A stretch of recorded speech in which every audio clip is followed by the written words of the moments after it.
Harriet Aldous left one instruction in her estate documents. Not a list, not a series of requests. One sentence handwritten in the margin of the formal will, below the lawyer's typed text in the careful, precise hand of a woman who had been a schoolteacher for 31 years and who understood that written instructions needed to be unambiguous to be followed correctly. Don gach mai truak kigiaiquit disantumin la Marian. Clear the attic before settling the estate. Do it yourself, Marian. No explanation. No elaboration, just a name and a task written in the margin of a legal document by a woman who had lived alone in the same house for 68 years and who had apparently spent some portion of those years preparing for exactly this moment. Marian Felt had been Harriet's neighbor for 11 years, which was not long by the standards of a woman who had lived in the same four walls since 1955. They had not been close in the way that people who share confidences are close. They had been close in the way of two women in their later years who understood each other's routines and respected each other's privacy and occasionally shared a meal and did not press for information that was not offered.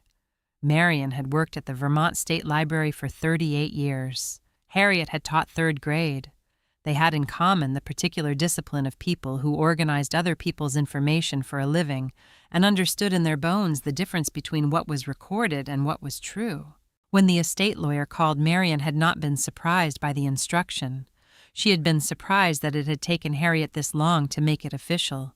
She drove to the house on a Tuesday morning in early October, 3 weeks after the funeral, with her work clothes and her notepad, and the particular focused attention she had brought to every archival project of her professional life.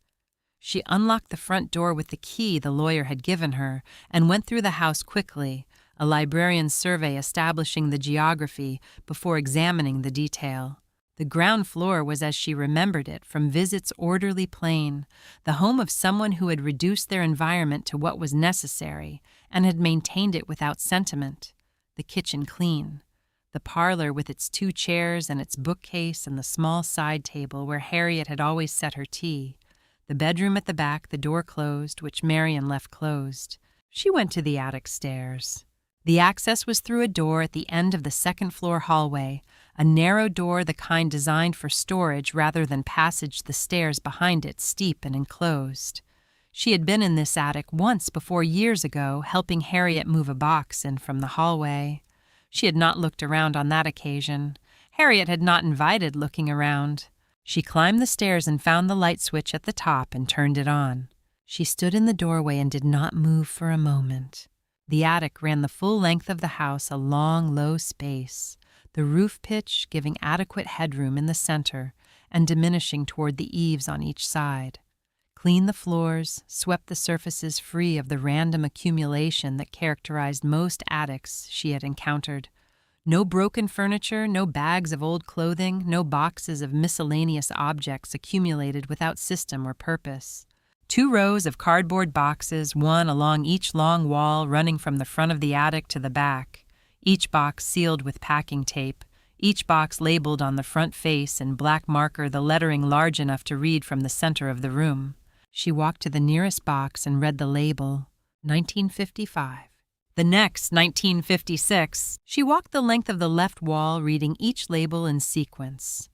1957, 1958, 1959. She crossed to the right wall and read from the front. 1960, 1961, 1962. She walked to the back of the attic, reading as she went, the years accumulating in a continuous sequence. At the far end of the right wall, 2001. 47 boxes, one for each year from 1955 to 2001. Harriet had lived in this house for 68 years, and she had spent 47 of them every year from the time she moved in until 2001, creating a box for the year, sealing it, labeling it, placing it in sequence in her attic. Marian stood in the center of the attic and looked at the 2 rows of boxes and thought about what this represented.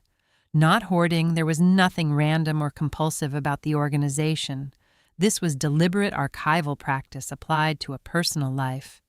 Harriet had been keeping her own record 1 year at a time for nearly half a century. Then she had stopped in 2001. She looked at the end of the right wall where 2001 was the final box in the sequence.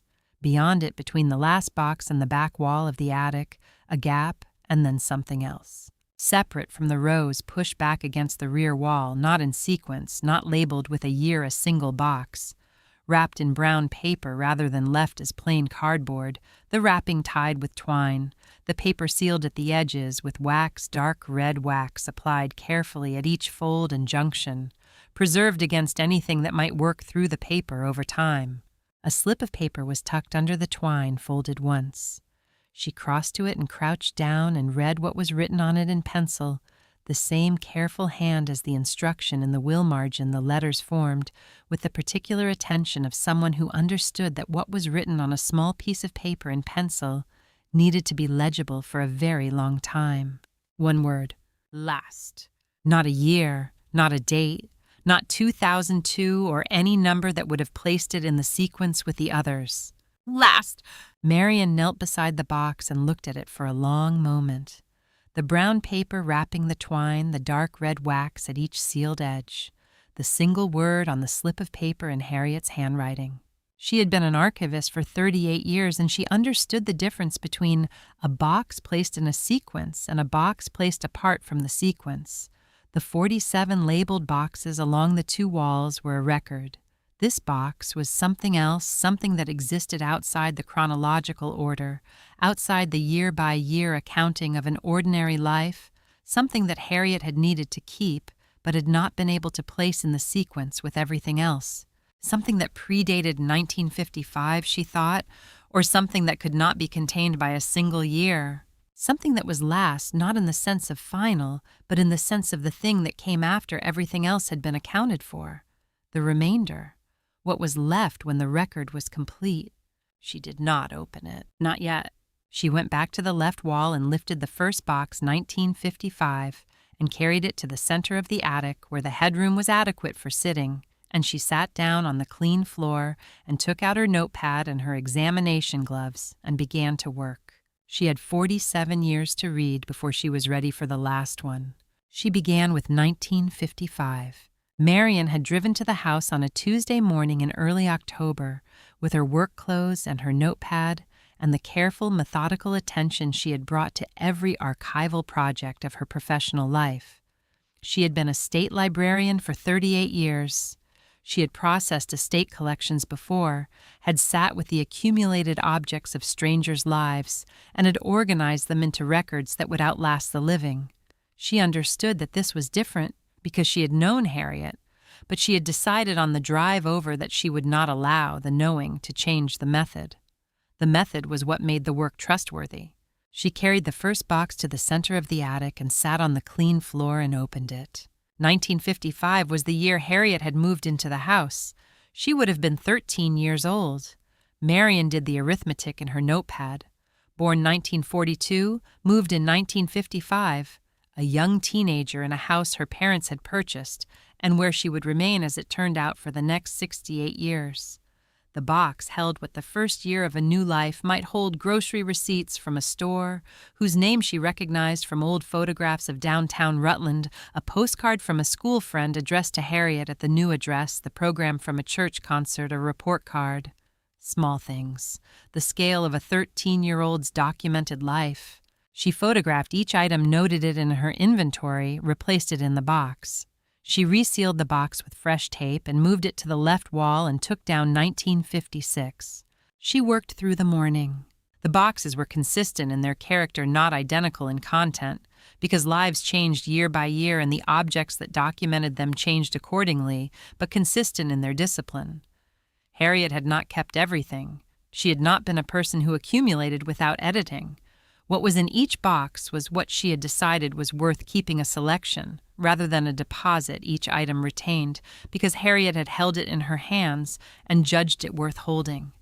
The grocery receipts appeared in the early years and disappeared by the mid-1960s, replaced by the receipts of someone who had moved past the age of finding ordinary purchases worth documenting. The postcards from friends grew less frequent and then stopped. The concert programs continued, the churches changing over the decades, the handwriting on the programs varying by whoever had typed or printed the week's order of service. Each year, Harriet had written the same label on the front face of the box in the same black marker, the same deliberate block letters, the same size. 1957, 1958, 1959. The handwriting did not change.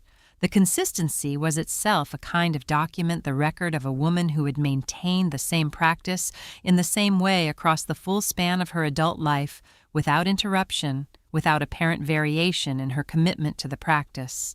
Marian broke for lunch at the halfway point of the row. She had reached the mid-1970s and sat at the small table in Harriet's kitchen with the sandwich she had brought from home and her notepad open to the inventory she had been building. 47 boxes total. She had documented 23. She was halfway through a 47-year record of an ordinary life, and the record was exactly what it appeared to be: careful, consistent, and entirely unremarkable in the content of any individual year. The unremarkability was itself remarkable. She thought about this while she ate. Harriet had lived alone in this house from some point in her young adulthood. She had taught school. She had maintained her property. She had kept her attic organized and her records current. She had been, by every account Marian had received from neighbors and the estate lawyer, a private woman, pleasant, helpful when help was needed, not given to sharing the interior of her life with the people around her. The boxes did not contradict this impression, but they complicated it. A woman who kept no record at all could be called private. A woman who kept 47 years of careful annual records and stored them in precisely labeled boxes in her attic was not simply private. She was preserving something. She was maintaining a record she intended to exist, not for herself, because you did not need to seal and label boxes of your own memories to access your own memories. For someone else, for the person who would come after her, for Marian specifically. Marian finished her sandwich and washed her hands at Harriet's kitchen sink and went back upstairs. She worked through the afternoon. The 1980s, the 1990s, the boxes of the later years were slightly sparser than the earlier ones, the objects fewer, the selection more severe. The record of someone who had narrowed there kept things to what was essential without becoming careless about the keeping. She worked methodically, photographing and noting, replacing and resealing. She lifted the final box from the right wall row. 2001. The box for Harriet's 59th year. Marian opened it and documented its contents: a utility bill, a letter from Agnes that she noted without reading fully, a photograph of the house taken from the road in autumn, like a single church bulletin. She photographed each item and replaced it. She resealed the box and set it in its position at the end of the row. She stood in the attic and looked at the two walls of completed boxes: 47 years of documented life, 1955 through 2001 end to end. The row on the left and the row on the right, the labels marching in sequence from the front of the attic to the back. And then nothing. No box for 2002. No box for any year after 2001. The shelf space continued past the last box, enough room for another 20 boxes, 20 more years, which was approximately how many years had remained of Harriet's life after 2001. She had lived to 81. She had died in 2023. The gap on the shelf represented 22 years of life that had not been documented in this way, that had been lived, but not boxed and labeled and placed in the sequence. Marian looked at the gap for a long moment. She wrote in her notepad, sequence ends 2001, 22 years unlabeled. Decision not loss. She looked down the attic toward the rear wall. The box wrapped in brown paper sat on the floor, not on the shelf, not in the sequence, not at the end of the row, where a continuation might have been expected. On the floor against the back wall, placed apart from the rows, as deliberately as the rows themselves had been organized. The twine tied neatly, the wax seals at each edge of the brown paper, the slip of paper tucked under the twine. "Lass!" Marian crossed the attic floor and stood before it and looked at it without touching it. 47 boxes on the walls, one per year, 1955 through 2001. And this one on the floor wrapped differently sealed, differently labeled with a word rather than a year. Harriet had kept a record of 47 ordinary years and had placed apart from that record something that did not belong in the sequence, something that existed outside the year-by-year accounting of an ordinary life, something she had needed Marian to find after working through everything else first. Marian looked at the box on the floor and understood with the particular certainty of someone who had spent 38 years reading the shape of archival collections that the 47 boxes on the walls were the context. This was the document. She reached 1961 on the second morning. She had spent the previous afternoon working through the 1950s, the teenage years, the early 20s, the slow accumulation of a young woman's documented life. The boxes had grown slightly fuller through the late 1950s as Harriet aged into a more complex existence. More correspondence, the programs from concerts and school events, the occasional photograph. Nothing dramatic. The record of a life proceeding at its ordinary pace. She had gone home at 6 and had eaten dinner and had sat at her own kitchen table with her inventory notes and had looked at what she had documented so far without finding anything that explained the instruction in the will. A specific name, a specific task. Do it yourself, Marian. There was a reason she had been named rather than left to chance, and that reason was somewhere in the 47 boxes, and she had not reached it yet. She drove back on Wednesday morning. She worked through 1958 first, a full box consistent with the pattern of the late 1950s, Harriet now 16 years old and leaving a normal documentary trail. A letter from a friend at summer camp. A school photograph, the Harriet in the second row, her hair in the style of the period. A receipt from a music store. Marian photographed and noted and moved on. 1959. Slightly less full, she noted this in her inventory, without drawing conclusions. Variation was normal in annual records. Some years generated more paper than others. 1960, noticeably less. The correspondence that had been present in earlier years was reduced to 2 items, a postcard and a brief note from someone signed only as D. The school materials that had been present in the mid-50s were gone. Harriet would have been 18 in 1960, past the age of school programs and report cards, but the absence of the social correspondence that usually filled that gap was notable.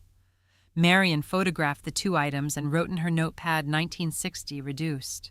No school materials expected, but social correspondence significantly diminished. She put 1960 back and picked up 1961. She knew immediately that it was different. The weight told her before she opened it lighter than any box in the sequence, the weight of a box that held almost nothing. She set it on the floor and removed the tape and opened it. 3 items. A pharmacy receipt, a single item, the kind of receipt that recorded a prescription, filled the medication name in the abbreviated pharmaceutical shorthand of the period. She photographed it without being able to read the medication name fully from the faded print. A letter from an aunt in New Hampshire, 2 pages, the tone of ordinary family correspondence, asking after Harriet's health, mentioning a cousin's new job, the unremarkable content of a letter written by someone who expected the recipient to write back. Marian noted the tone. The aunt did not seem to know anything was wrong, or she was being carefully ordinary. And a desk calendar page. The month of April, 1961. The standard format of a monthly desk calendar, a grid of dates, the days of the week across the top, the numbers filling the grid. The paper slightly yellowed, the printing faded. Harriet had been 19 years old in April 1961. On the 3rd of April, in pencil, a circle. Not a notation, not a word or an abbreviation or a reminder of any kind.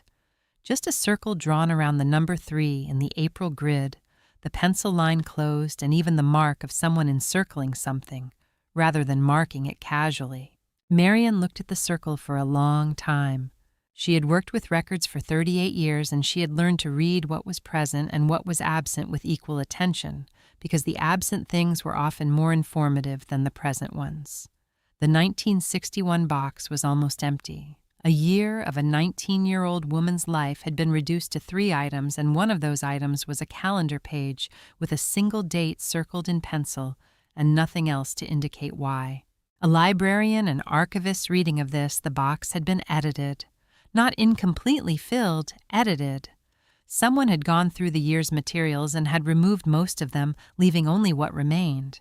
Or almost nothing had been kept in the first place, the keeping itself a kind of erasure. She set the 3 items in a separate folder apart from the main inventory sequence flagged for return to. She was not going to stop the ordered work Harriet had instructed her to do, but she was going to mark what she had found and come back to it. She picked up the calendar page one more time before putting it in the folder. She turned it over. The back of the page was plain the reverse of a calendar sheet, the paper slightly thinner than the front. But in the center of the back, written in ink lighter than she would have expected, slightly uncertain in the pressure, the hand of someone writing something they were not certain they wanted to write. BG 4 minutes. 2 letters, a dash, a number, and a unit of time. Nothing else. No date, no context, no indication of what BG referred to or what had lasted or been measured at 4 minutes. Marian looked at it for a long time. Then she placed the calendar page in the folder with the other 2 items from 1961, closed the folder, and set it beside her working space. She picked up 1962. It was noticeably fuller than 1961. Fuller, in fact, than she might have expected, the box packed with correspondence and receipts and small objects in a quantity that exceeded the boxes of the years immediately before 1961. She opened it and looked at the contents before she began to document them. The letters were from people writing back, responding to letters Harriet had sent them, the replies of people who had heard from her after a period of silence. The tone in several was the tone of people picking up a correspondence that had lapsed. Good to hear from you. I wondered how you were getting on. The receipts were for ordinary purchases. There were 2 photographs, Harriet with a group of young women all smiling in the way of people making an effort to smile. Marian photographed everything and noted it in her inventory and replaced it in the box. 1962 was a year of deliberate reconstruction, of filling in, of a young woman who had gone quiet in 1961, making a visible effort to return to the surface of her life in 1962, generating correspondence and objects, and a documented presence that said, I am here, I am, well, things are ordinary. She set 1962 back on the shelf and sat on the attic floor with her notepad. She looked at the flagged folder with the 3 items from 1961. She wrote April 3, 1961, BG 4 minutes, 1961 box nearly empty, edited or deliberately sparse. 1962 noticeably full reconstruction. Gap in social correspondence 1960 to 1961. Pharmacy receipt medication unknown. She sat with what she had written for a moment. Then she picked up 1963 and kept going. She finished the last of the 47 boxes on the 3rd morning. 2001 went back on the shelf at 10:45, and Marian stood in the attic and looked at the 2 completed rows, 47 years of Harriet Aldis's documented life, 1955 through 2001 to end on both walls, and then turned and looked at the box on the floor against the rear wall. She had been looking at it in the peripheral way of someone who has noted something and is waiting until the time is right for 3 days. She had followed Harriet's instruction, do it in order beginning with the first box. She had done that. She had worked through 47 years of ordinary life, had built her inventory, had flagged the 1961 anomaly, had noted the reconstruction of 1962, had watched the record of a solitary, careful woman proceed through 5 decades without explanation. She had done the work Harriet had asked her to do. Now she crossed the attic floor. She moved the folding table she had been using as a work surface to the center of the attic, where the headroom was best, and the light from the single bulb fell most evenly. She lifted the box from the floor heavier than the annual boxes, not dramatically, but noticeably, the weight of something more densely packed, and set it on the table. She sat down on the stool she had brought up on the first day and looked at it. The brown paper wrapping was intact throughout the wax seals, at each edge unbroken, the paper surface undisturbed. The twine was tied in a specific configuration she had looked at several times over the past 3 days without placing it. She looked at it again now with the full attention she had been reserving for this moment. A sailor's knot, not the standard bow of someone tying a package. A specific manual technique she had seen it before, had learned the name for it from someone who used it.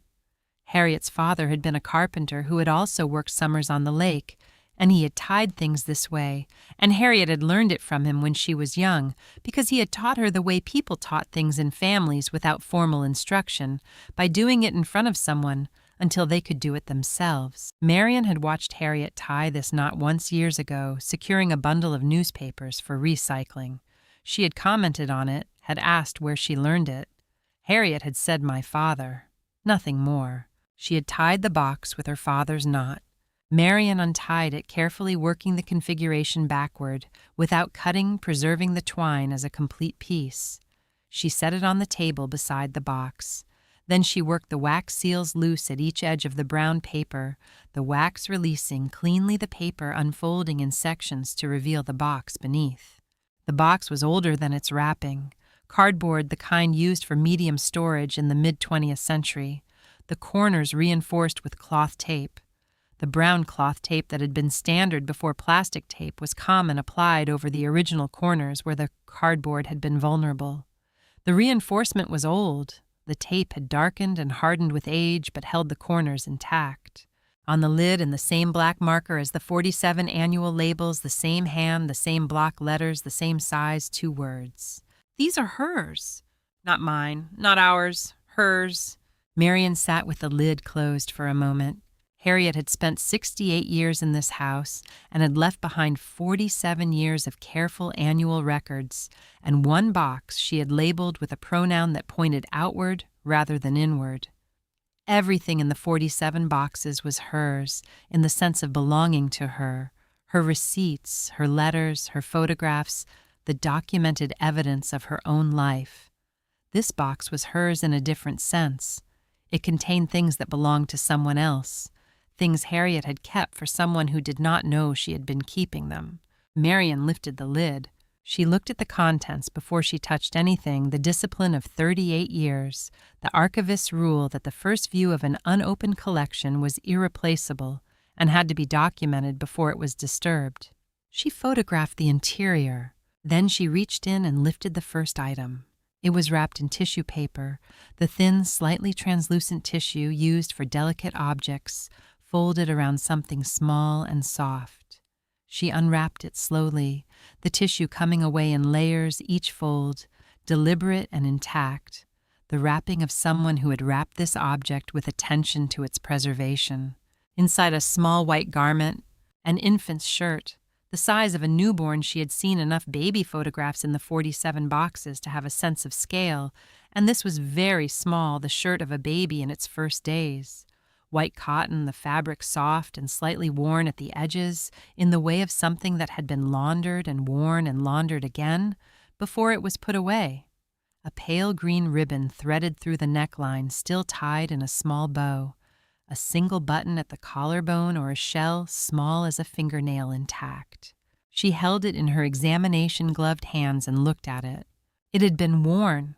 The wear at the edges was not from storage, it was the wear of use, the gentle fraying of fabric that had been on a body, and washed and dried and folded. Someone had put this shirt on a baby and taken it off and washed it and kept it. Harriet had kept it for more than 60 years. In a box she had labeled, "These are hers." Marian set the shirt down on the table beside the open box and looked at it for a long moment. The small white garment, the pale green ribbon, the bone button at the collar, and understood with the particular certainty of someone who had spent her career reading what records meant when they were read carefully that the 47 annual boxes on the walls were not the secret. They were the life lived around the secret. This was the secret. She worked slowly. 38 years of archival practice had given her a discipline about the opening of collections that she could not have suspended even if she had wanted to, the rule that the first arrangement of objects in an unopened container was information, and that information had to be recorded before it was disturbed. She photographed the interior of the box from above, from each side the position of every item documented before she touched any of them. Then she began. She lifted each item and placed it on the table in the order it had been packed, which she understood was the order Harriet had intended. The packing of a box by a careful person was not random. It was a sequence, and the sequence was a decision, and the decision was part of what the box was saying. The infant shirt first she had already lifted, it had already held it in her gloved hands, had already understood what its worn edges meant. She set it at the top left of the table. The second item was a document folded once. She unfolded it on the table and smoothed it flat under the examination lamp. A birth certificate. Vermont, the standard state form the Fields completed in the careful typing of a county clerk's office. She read the date, April 3, 1961. She looked at the calendar page in her flagged folder, the circle around the 3rd, the pencil line closed and even. She had been counting, she thought. She had been counting from that day. The name Field baby girl Aldous, mother Harriet Louise Aldous, age 19. Father the Field was blank. She photographed the certificate and set it beside the shirt. The third item was a letter, folded into thirds, the way business correspondence was folded for a standard envelope. She unfolded it and recognized the format immediately, letterhead the kind printed for a small business, the name and address of a lumber operation in Rutland. Robert Aldous, proprietor. She recognized the name from the annual boxes Harriet's father mentioned in correspondence through the early years of the sequence. The letter was typed, dated May 1961, 6 weeks after the birth certificate. Addressed to an adoption agency, the name and address in the header. The language was formal and brief, the language of a man who had decided something and was recording the decision without elaboration. A red ink stamp in the upper right corner received. The agency's name and the date. She read the body of the letter. This family requests no future contact regarding the above matter. The placement has been made and the matter is closed. No correspondence, inquiries, or contact of any kind should be directed to this address or to any member of this family. Below the typed text, Robert Aldous's signature, and below the signature pressed firmly into the paper with the hand stamp that small businesses kept on their desks in that era, the company seal, red ink circular, the lumber company's name around the perimeter, and a stylized tree at the center. He had used his company letterhead, his company seal. He had handled the termination of his daughter's connection to her child with the same administrative apparatus he used to close a business transaction. Marian set the letter on the table and sat with it for a moment. Then she reached into the box. The fourth item was a piece of paper folded into quarters, not an envelope, not a formal document. A piece of notepaper, the kind kept in a desk drawer for informal writing. She unfolded it carefully. Harriet's handwriting, she recognized it immediately, the same hand as the box labels and the will instruction, but different in character. Not the careful, deliberate hand of someone making a permanent record. This was a different kind of writing, the writing of someone setting something down in the moment. It was felt, the pressure uneven, the letters slightly larger than Harriet's normal hand. The words of a person writing, because not writing was not an option. She had my nose. They let me hold her for 4 minutes. I counted. I have been counting ever since. Marian read it twice. She set it on the table and looked at the calendar page in her folder, BG 4 minutes written on the back, in the uncertain hand of someone writing something they were not sure they wanted written down. Baby girl, 4 minutes. Harriet had been 19 years old on April 3rd, 1961. They had let her hold her daughter for 4 minutes, and she had counted those 4 minutes, had marked them on the back of the calendar page, had written them on a piece of notepaper that she had folded into quarters and placed in a box she labeled, "These are hers." And she had kept counting from that day forward in the particular way that people counted things they could not stop counting. Marian reached into the box. 22 envelopes bound with a rubber band that had dried and cracked but held. She removed the band carefully and spread the envelopes on the table. Each one sealed the flap, gummed closed the seal intact. Each one with no stamp. The address line on each one written in the same hand to my daughter. The surname left blank because Harriet had not known the surname, had not known the name at all, and had written what she knew. She counted them. 22. She looked at the birth date, April 3rd, 1961. She looked at the envelopes. 22 birthday cards, one for each year from 1962 through 1983. She could see the years and the postmarks that were not there in the sequence she inferred from the ages of the cards, the style of the envelopes changing slightly across the decades in the way that paper products changed. Harriet had written her daughter a birthday card every year from the age of 1 through the age of 22, and had stopped in 1983, when her daughter would have been 22 years old. The age at which a person was no longer a child by any reckoning, was fully adult, had presumably built a life. The age at which Harriet had apparently decided, or been unable to continue deciding, to write to an address she could not fill in. Marian set the 22 sealed envelopes in a row on the table. To my daughter 22 times, in 22 slightly different versions of the same hand across 22 years. She reached into the box. A letter in a different envelope. This one had been received. The flap torn open, the paper inside, refolded and replaced. On the front of the envelope in Harriet's hand, received 2018. She took out the letter inside. 1 page. A woman's handwriting neat measured the hand of someone who had thought carefully about what they were writing and had written it exactly as intended. The date at the top, September 2018. No full name, only June E. Montpelier, Vermont. I have reason to believe you may be my birth mother. I have not reached this conclusion quickly or without care. I am not searching for money, a home, or a relationship unless you wish it. I am not trying to disrupt your life. I only want to know that I was wanted. I understand if you are not able to respond. You don't need to write back.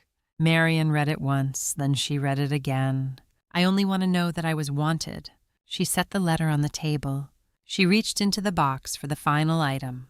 5 pages, handwritten. The pages numbered at the top right corner in pencil. Unfolded, not folded, for an envelope not sealed, not sent. 5 pages of Harriet's handwriting, the hand of her later years, the slightly more effortful script of someone in their 70s writing something that required full attention. The salutation at the top of the first page, June.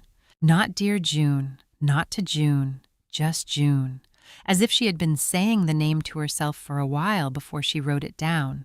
Marian read the letter, all 5 pages. She read it the way she read important documents, slowly, completely, without skipping ahead to the ending.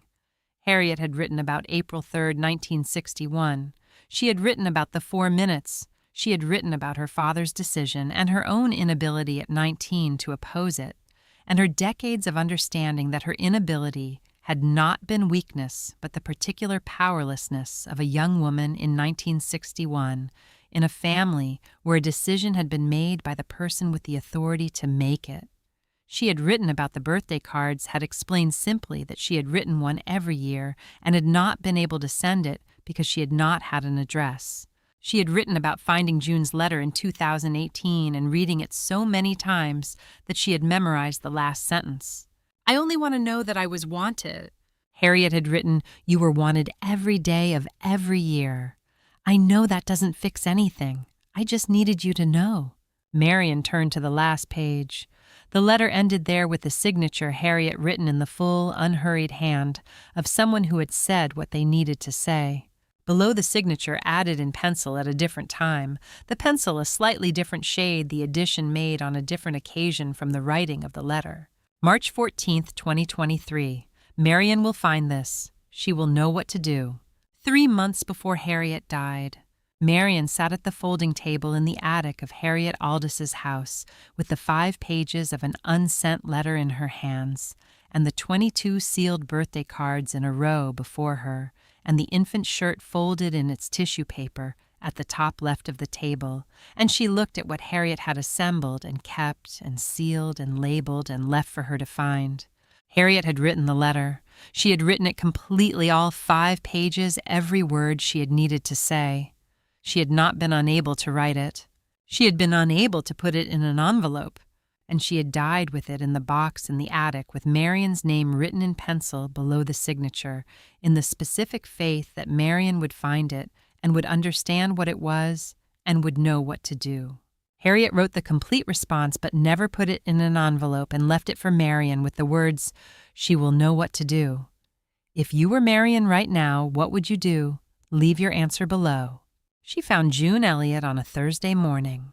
The search took less time than she had expected. Public records in Vermont were accessible and reasonably well maintained, and a woman who had taught history in Montpellier for several decades had a documentary trail that was not difficult to follow.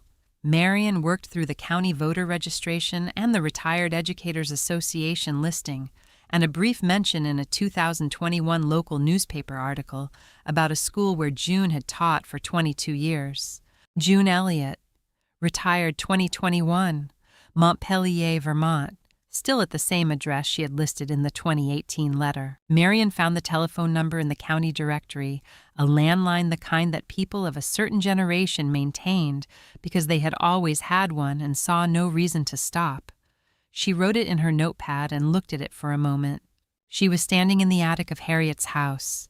The 5 pages of Harriet's unsent letter were on the table in front of her, the pages numbered and arranged in sequence, the handwriting fully legible, in the morning light from the small attic window. The 22 sealed birthday cards were still in their row. The infant shirt was still in its tissue paper at the top left of the working space. Marion knew what Harriet had meant by "she will know what to do." She picked up her phone and dialed. It rang 4 times. She had prepared for voicemail, had thought through what she would say, how much to include in a message that would need to be brief enough not to overwhelm and specific enough to be believed. She was composing the opening sentence when the line was picked up. A woman's voice.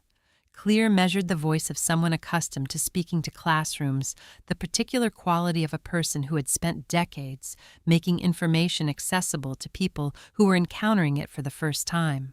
Marion introduced herself. Her name. Her connection to the property she was clearing the house of a woman named Harriet Aldis of Rutland, Vermont, as directed by the estate.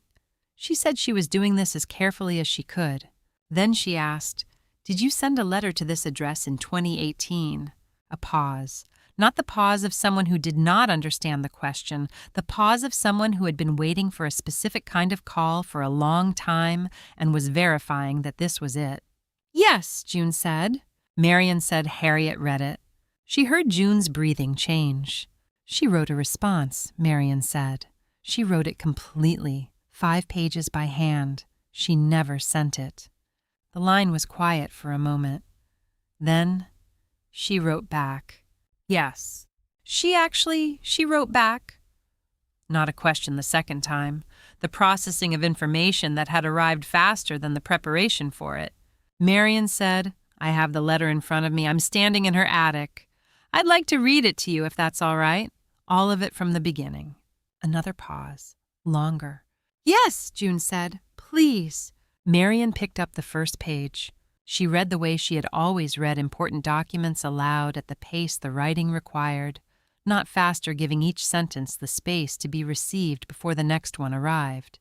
She had read documents aloud before in professional contexts, the reading of a will to a family, the reading of a deed in a title proceeding. She had learned that the voice needed to be steady and clear, and without interpretation, the words were already doing what they needed to do, and the reader's job was to deliver them without interference. She read the salutation June. She read Harriet's account of April 3rd, 1961, the birth, the 4 minutes, the counting. She read it in Harriet's words, which were plain and specific, and did not ask for anything, did not ask for understanding or forgiveness or any particular response. They were the words of a woman recording what had happened to her with the same discipline she had brought to 47 years of annual boxes. She read about Robert Aldis's letter on the company letterhead, about the seal, about the 19-year-old who had not been able to oppose her father's decision in 1961, not because she was weak, but because opposing it had not been a real option available to a 19-year-old woman in her circumstances in that year, and Harriet had spent decades understanding the difference between those two things. She read about the birthday cards, how Harriet had written one every year for 22 years and had not been able to send them because she had not had an address and had not known how to find one, had not known in 1962 and 1963 and 1964 that the mechanisms for finding an address might eventually exist, and had written the cards anyway because not writing them had not been possible. She read about the day June's letter had arrived in 2018, how Harriet had read it many times, how she had memorized the last sentence. Marion's voice was steady throughout. She was an archivist. She had delivered difficult content in a professional voice before. She kept the pace even and the tone neutral and let Harriet's words carry what they were carrying without her adding anything to them. She turned to the final page. You were wanted every day of every year. I know that doesn't fix anything.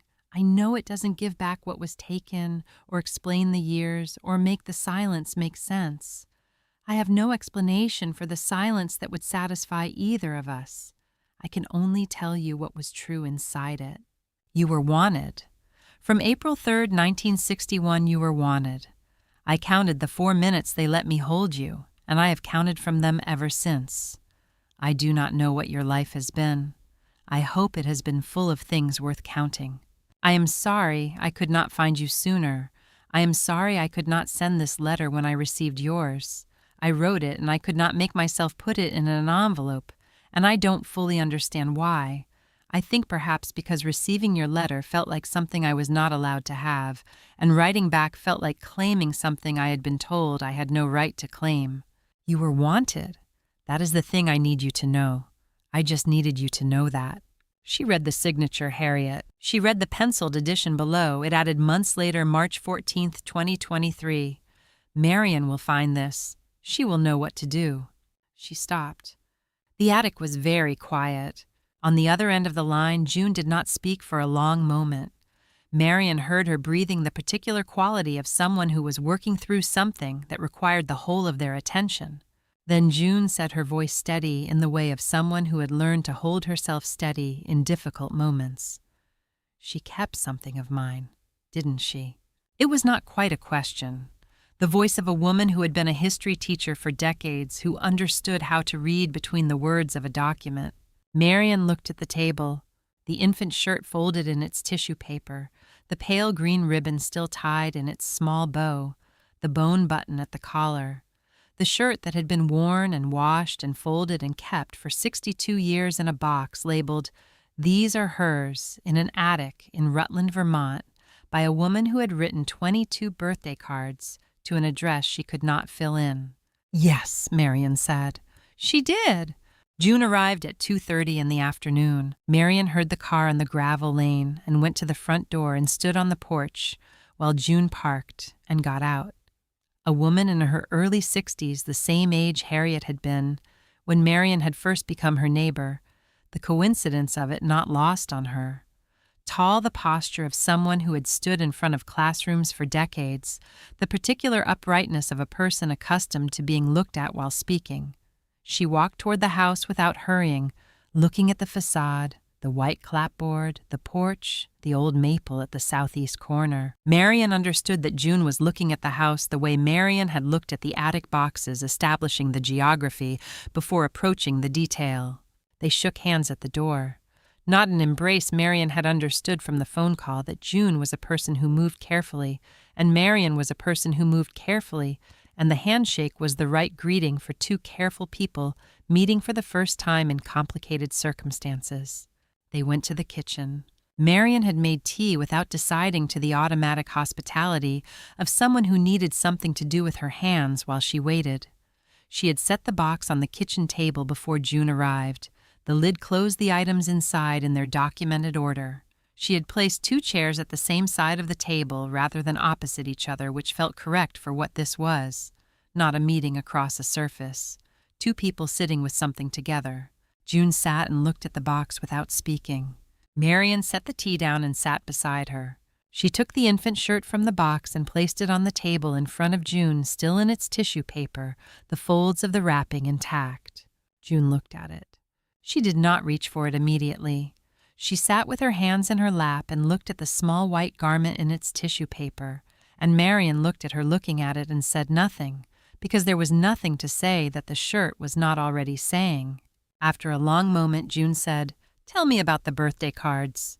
Marion reached into the box and took out the 22 sealed envelopes and arranged them on the table in sequence 1962 at the left end, 1983 at the right end, the years running across the kitchen table in a line that represented 22 April 3rds that Harriet had marked in the only way available to her. June looked at the row. To my daughter 22 times in 22 slightly different versions of the same hand across 22 years. The surname left blank on everyone because Harriet had not had a name to write there. Marion picked up the 1962 envelope, the first one, the card written when the baby had just turned 1 year old, and held it out. June took it, worked the flap open with the care of someone handling something fragile, which it was. She read it without speaking. Marion waited. June set it down and picked up 1963, then 1964. She worked through the envelopes in sequence, opening each one and reading it and setting it face down on the table, the row of open cards accumulating to her left as the row of sealed ones diminished to her right.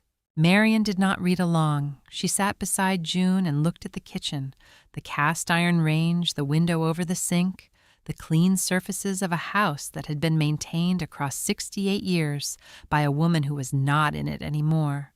She let June read in peace, which was the only thing she could give her that was worth giving. She heard June stop.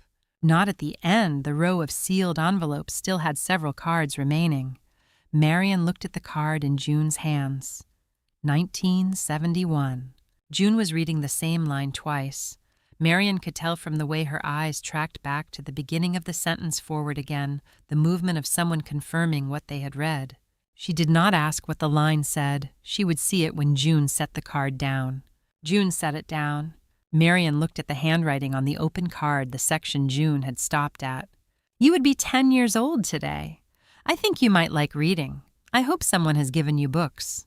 She had been teaching reading for 30 years by the time she retired. Marion looked at June's face, not crying, the face of someone who had received a piece of information that required something more complicated than crying to process, something more specific.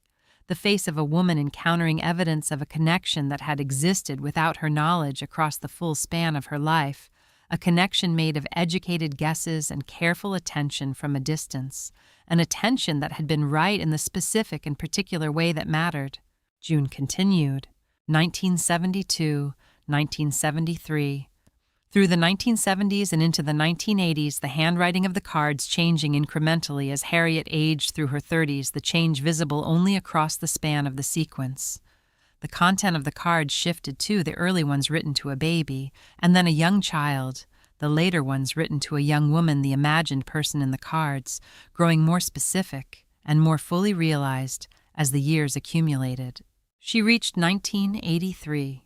Read it, set it down, sat for a moment with the last open card on the table in front of her and 21 others face down to her left. You are 22 today. This is the last card I will write, not because I have stopped thinking about you, but because I don't know what to do with the not knowing anymore, and I think I need to stop writing to an address I can't fill in.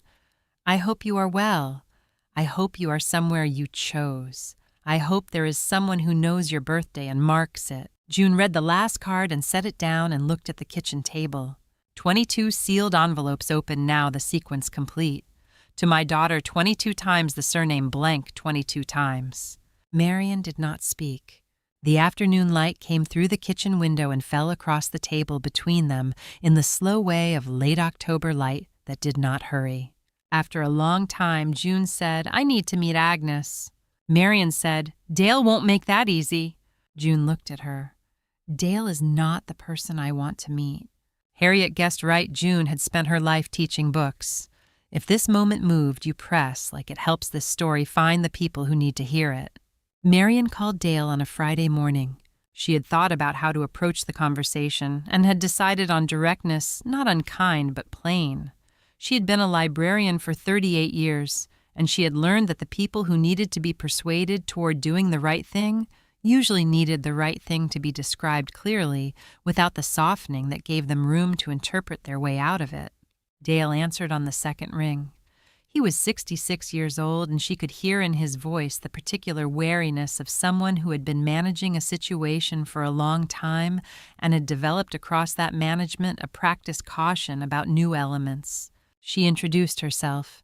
She explained that she had been clearing Harriet's house according to the will's instructions. She said she had found the attic. A pause. I see, Dale said, the voice of a man receiving confirmation of something he had been expecting.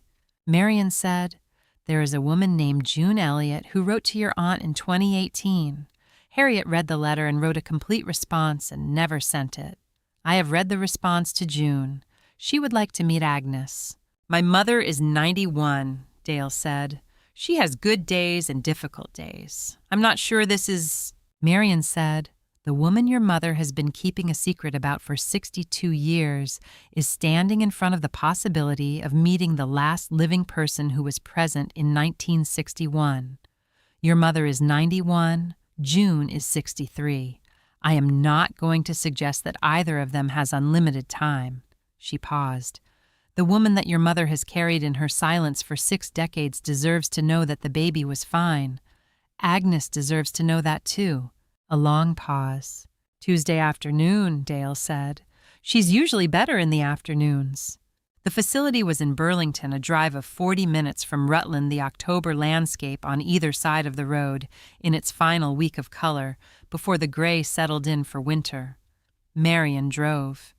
June sat in the passenger seat with the 22 open birthday cards in a folder on her lap. She had asked to bring them, and Marion had said yes without asking why, because the reason was obvious and did not need to be spoken. Dale met them in the lobby. He was tall, the build of his mother's side of the family, his expression carrying the specific quality of someone who had been wrong about something, for long enough that being in the presence of the correction was physically uncomfortable. He shook their hands and led them down the east corridor without much conversation, which was the right amount. Agnes's room was at the end of the hall, the door open, the afternoon light coming through the window in the long, low way of October light at this latitude. Agnes Aldous Pruitt was small in her chair by the window, smaller than Marion had expected the particular smallness of a person in their 10th decade, the frame reduced but the attention not reduced at all. She was 91 years old, and her eyes tracked the people entering her room with the sharp observational quality of someone who had been watching people for a very long time and had not lost the habit or the acuity. Marion introduced herself. Agnes nodded. She knew Marion by association through Harriet's mentions across the years. Marion said, "This is June Elliott. She drove from Montpellier." Agnes looked at June. She looked at her for a long time, not the unfocused looking of someone whose attention was drifting, but the specific focused looking of someone examining something they had been waiting to examine. She looked at June's face with the particular attention of a woman who had known another face for 89 years and was now reading the correspondence. "You have Harriet's nose," Agnes said. Not to Marion, not to Dale, who was standing near the door with his hands in his pockets. To June, directly the statement of someone delivering an observation they had been prepared to deliver. June did not answer immediately. She looked at Agnes with an expression Marion could not fully read, something between the receiving of information and the absorbing of it. Agnes said, "I always hoped someone would find those boxes." Marion said, "Tell us about 1961. Agnes looked at the window for a moment. Then she looked back at them and began to speak. She spoke slowly, not because the memory was uncertain, Marion understood, but because the words had been kept for 62 years, and they needed to be released at the right pace. The pace of someone who had been given a long time to think about what they would say when the time came and was now saying it with the care that time had required. Her father had made the decision within 48 hours of the birth. Agnes had been 15 years old. She had understood in the way that 15-year-olds in families with clear hierarchies understood things that the decision was made, and that opposing it was not a real option that existed. Her father was not a cruel man, she said. He was a man of his time and his circumstances who believed he was doing what protected his family, and he had done it before Harriet had fully understood it was happening. Harriet had held the baby for 4 minutes. Agnes said, "I was in the room. I counted too." Marion looked at June. June was looking at Agnes with the expression of someone receiving something they had needed for a long time and had not known how much they needed until it arrived. Agnes continued. Harriet had not been given the opportunity to choose a name. The paperwork was handled by their father, the placement arranged through an agency he had contacted before the birth. But the night before they took the baby, Harriet had told Agnes the name she had chosen. Agnes had been the only person she told. She needed the name to be something she could say out loud, Agnes said, without anyone asking why she was saying it. She looked at June. She said she would name you for the month she hoped you'd be found. Not the month you were born, the month she hoped someone would find you. She said April felt too close to the pain. She wanted to give you something further along. June said very quietly, "Yes," Agnes said. "She named you June, and your parents, when they named you, she never knew. She didn't know until the day she died that they had chosen the same name." The room was quiet. Dale stood near the door and said nothing. Marian looked at him briefly, the expression of a man who had found a document in 2015 and had not known what to do with it, and was now in a room where the weight of that not doing was fully present. Not a villain. A person who had made a choice that had seemed easier than the alternative and was now understanding the cost of it in a way he had not when he made it. Marian did not say anything to him. That was not her task today. Agnes reached to the small table beside her chair. Her hand moved with the deliberate certainty of someone reaching for something in a specific location, not searching, retrieving. She had known exactly where it was. A small envelope, the paper worn soft with age, and handling the kind of softness that came from being picked up and set down many times over many years. On the front, in Harriet's handwriting, the later hand, the hand of a woman in her late 50s, for June when she's found. Agnes held it out to June. "Harriet sent this to me in 2001, Agnes said. "She told me to keep it until someone came asking. She said she couldn't keep it in the house anymore. She was afraid she'd send it to the wrong person or send it too soon or send it and then not be able to bear the waiting for a response." She paused. "She trusted me to hold it until the right time." She looked at Marian. "She trusted you to find the boxes." She looked at June. "She trusted the right person to come asking." June held the envelope in both hands and looked at it. The worn paper, the familiar handwriting, the name written on the front that was her name, and had been her name before her parents had chosen it, the name her mother had given her in the dark of a single night in 1961 and had never been able to deliver. June opened the envelope at Agnes's table. She did not open it immediately. She held it for a moment, the worn paper soft between her fingers, the handwriting on the front in the hand she had learned across 22 birthday cards and 5 pages of an unsent letter. For June, when she's found. She had been found. The envelope had been waiting 22 years for that to be true. She worked the flap open carefully. One page inside folded once. She unfolded it and read it without speaking, and Marian sat beside her and did not read along, and Agnes watched from her chair by the window with the expression of someone who had held something for a long time and had finally given it to the right hands. The letter was not long. Harriet had not written a long letter, had written Marian understood. When June eventually showed it to her, the specific things she had wanted June to know about herself, not about the circumstances or the decisions or the years of silence, about herself. The information a mother carried about a child that had no other way of traveling. "Your name is yours because I chose it. You have my straight nose, and I hope a patience I never managed to develop in myself. I have counted to 4 minutes for 40 years. I am stopping now. I am only hoping now." She had written it in 2001, the year she stopped adding boxes to the attic sequence. The year she had given the envelope to Agnes and had trusted her sister to hold it until someone came asking because she had understood that she was not going to be the one to send it. Marian looked at the attic in her mind, the 47 boxes on the 2 walls, 1955 through 2001. The last box added the same year Harriet had written this letter and given it to Agnes. She had closed the sequence and passed the envelope on in the same season, the 2 acts of the same decision. I am stopping counting. I am only hoping now. She had hoped for 22 more years. The drive back to Rutland was quiet, in the way of 2 people who had received more than they had expected and were still arranging it into something they could carry. Marian drove. June sat with the folder of birthday cards on her lap and the single page from Agnes's envelope folded carefully inside the folder and did not try to fill the silence. The contents of the tin box were transferred to June at the estate lawyer's office the following week.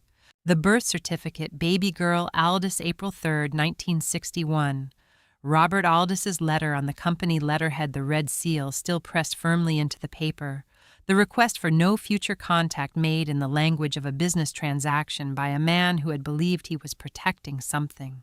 The folded piece of notepaper in Harriet's hand. She had my nose. They let me hold her for 4 minutes. I counted. I have been counting ever since. The 22 birthday cards open now, the sequence complete. The 5 pages of Harriet's unsent response to June's 2018 letter, the pages Marion had read aloud over the phone while standing in the attic. And the infant shirt, lass. Marion had wrapped it back in its tissue paper before bringing it to the lawyer's office, had refolded the tissue in the same configuration Harriet had used, the same layers, the pale green ribbon visible at the top of the wrapping. She handed it to June without ceremony, which was the right way to hand it over. June took it home to Montpellier. She placed it on the shelf in her study between the teaching photographs from her years at the school and the books she had assigned, most often the shelf of the things that had mattered most, across the span of her working life. The wrapped shirt, the tissue paper and pale green ribbon, the small white garment that had been worn by a baby for some portion of 4 minutes in April 1961, and had then been folded and kept for 62 years by the person who had counted those minutes. The attic was empty by the end of October. Marion had spent a final morning removing the last items, the 47 annual boxes transferred to the County Historical Society's collection, at June's suggestion, and Marion's arrangement, the complete sequence of a woman's documented life, preserved and accessible for anyone who wanted to understand what it looked like when an ordinary person kept careful records of their own years. The boxes that had been the context. The life lived around the secret. She turned off the attic light and went down the stairs and locked the house for the last time and drove home. 2 days later, a package arrived in the mail, a flat parcel carefully wrapped, the tape applied neatly at each edge. Her name and address in a hand she recognized from 22 birthday cards and 1 folder of letters. She opened it at her kitchen table in the afternoon light. A photograph framed simply a wooden frame, plain, the kind chosen to hold an image rather than decorate a wall. A photograph of Harriet in 1961, young, standing in a garden she recognized as the garden at the Rutland House. Her face turned slightly away from the camera in the way of someone who had not known the photograph was being taken. The light was summer light, the kind that came in the afternoon and fell across a person's shoulders and caught the edge of their profile. She turned it over. On the back, in June's handwriting, the neat, measured hand of a woman who had written things on boards and passed them to other people for most of her life. Thank you for knowing what to do. Marion set the photograph on her kitchen table. The afternoon light fell across it the same way the summer light had fallen across Harriet's shoulders in the garden, the photograph carrying the light of 60 years ago into a kitchen in October. She sat with it for a while. Harriet Aldis kept 47 boxes across 47 years, each one labeled, sealed, preserved in the way she believed things worth remembering deserved to be kept. The last box had no year because it did not belong to a single year, it belonged to all of them. She wrote, "These are hers" on the lid because that was the truth. They had always been June's. Harriet was only keeping them until the right person found them. The next story is waiting for you. Another house, another secret that waited longer than it should have. It's in the playlist right here.